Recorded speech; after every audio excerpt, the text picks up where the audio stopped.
নাওয়া খাওয়া ভুলে এখন একটাই কাজ, বাতাসা কদমা বানানো।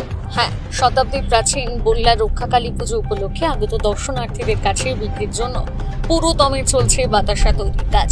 আগামী শুক্রবার থেকে শুরু হচ্ছে দক্ষিণ দিনাজপুরের বল্লায় রক্ষাকালী পুজো। পুজোর দিন এখানে উপস্থিত হন উত্তরবঙ্গের বিভিন্ন জেলার মানুষ, পাশাপাশি আসাম, বাংলাদেশ, বিহার, এমনকি নেপালের মানুষ। লক্ষ লক্ষ মানুষের সমাগম হয় ওই সময় দর্শনার্থীদের জন্য, তাই আগে থেকেই তৈরি করে রাখছেন বাতাসা, কদমা প্রভৃতি। এইরকম এক দোকানের মালিক কি জানিয়েছেন শোনাবো।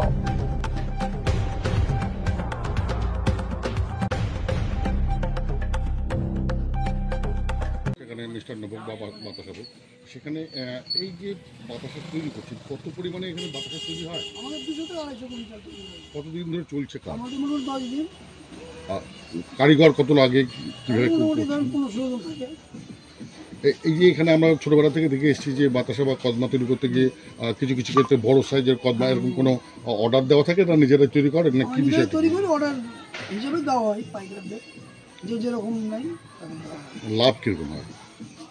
লাভ মানে আমার লাভ বলা যাবে না, লাভ হয় আর কি, লাভ তো হবেই, কম বেশি সেটা বলা যাবে না কতদিন। কিন্তু মায়ের বাজারের উপরে, মায়ের পুজো উপলক্ষেই কাজ। মায়ের পুজো উপলক্ষে আমরা আসবো, লাভ হলেও আসবো, লস হলেও আসবো। আপনার প্রত্যেকে কি প্রতি বছরে একবারই শুধু একটা মেলাই করি বললাম। আমার মালদাতে বাতাসার কারখানা আছে, মালের পাইকারি সেল, 12 মাসের ব্যবসা। বছরে একবারই বলার জন্যই আসি, অন্য কোনো মেলা করি না, এটাই করি শুধু, সবটাই করে আসছি বলার জন্য। আপনার নাম? অমৃত মহন্ত।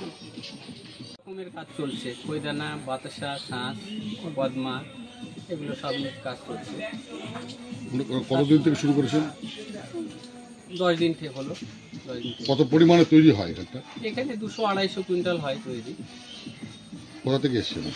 মালদা থেকে। এই যে এত বাতাসা তো বা সাজ তৈরি হচ্ছে, পুজোর সময় কীরকম ভিড় হয়? সব বিক্রি হয়? হ্যাঁ, বিক্রি হয়ে যায় সব। অনেক পাইকারি সেল হয়, কিছুটা হাতে কম, পাইকারিটাই বেশি। লাভ হয়? হ্যাঁ। আপনার নামটা? আমার নাম অমৃত মহন্ত। আপনি? দিলীপ সরকার।